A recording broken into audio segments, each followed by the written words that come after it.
Hi guys and welcome back. Today I'm starting the 100 heads in 10 days challenge. I think it's just shortened down to hashtag 100 heads challenge, but it's been something that I've been really wanting to do on my own anyways, and the fact that it comes in a challenge form with a time frame and a goal, it just really aligned with the things that I want to do with my artwork.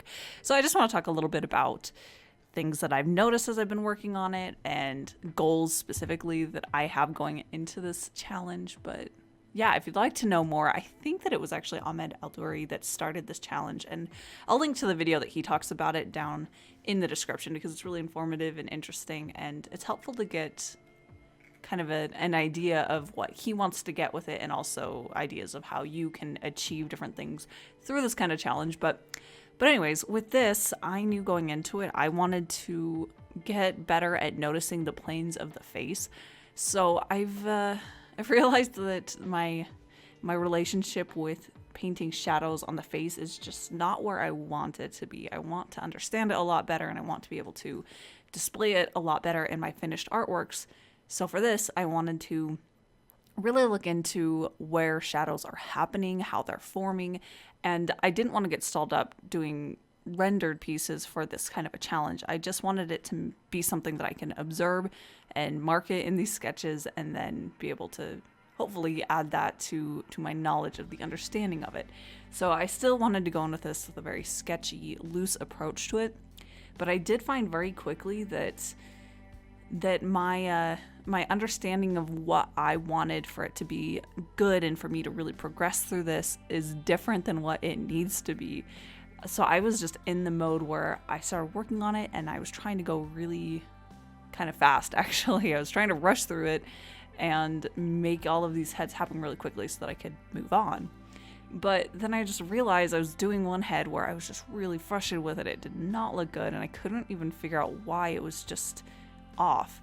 And I realized I was trying to take way too short of a time to finesse it. So I told myself, okay, I need to slow down and just enjoy this moment, this sketch right now, and focus on it, and spend time figuring out what things I like in the actual reference and what things I can interpret into the way that I want to show it stylistically. And once I took that breather and slowed down, I was actually able to fix the piece and make it a head that I really did like. And I think that was a key lesson for me, is that I think that it should be slower, or I should be faster, that it should take me less time to get the same amount done. But in the end, if that means that I'm less happy with them and I'm learning less, then that's not something that I should have in my goals. I should make it a goal to spend more time on it and learn and get better at it and enjoy it more. But I think that's probably the best thing about these kind of challenges, is that you can tailor it to exactly what you want to get out of it. So for me, where I'm realizing I'm trying to be too fast, I'm not focusing, and I'm not spending time to really enjoy it and get it right. It could be for someone else, they're spending way too much time on a piece and they need to get much more gestural and fast and be able to express these things quicker and then move on. I love that part of it, of challenges where we can make it exactly how we need. When we're artists, we can really focus on what things we need to improve on and what things we want to improve on to make our artwork exactly what speaks to us as an artist.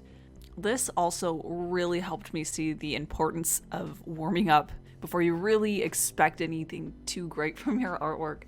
When I was starting off right at the beginning, actually each of the 2 sessions that I had for these head drawings, they were stiff, and I was really getting very tedious with the details and the placement of the features. And after I did a couple, I started warming up, and it became a lot more gestural and expressive, and I was able to make it something that I could really make my own. And yeah, I think that that's just a thing that I never think about. I always dive right into just like the work that I have for the day, the piece of work that I have to really finish up. But when I spend time on something like this, it actually is valuable. And I think that's a hard lesson for me to learn. It's taken me a long time that pieces or types of art, that working on stuff like this, even if it doesn't end up in a final piece, it's really very valuable for the overall quality of my work, or for anyone's work, when we're practicing and working on these things and trying to get better elsewhere, then the final pieces that we really care about, those are going to reflect those hours that we spent figuring things out and loosening up and getting better. It also helped me to actually narrow down, I guess, what I was expecting out of, or what I wanted to portray from the reference, I should say. So, of course, each person going into this, we're going to have a different goal in mind. Some people will want to very academically transcribe the head over onto your paper, and you want it to be really accurate features and proportions.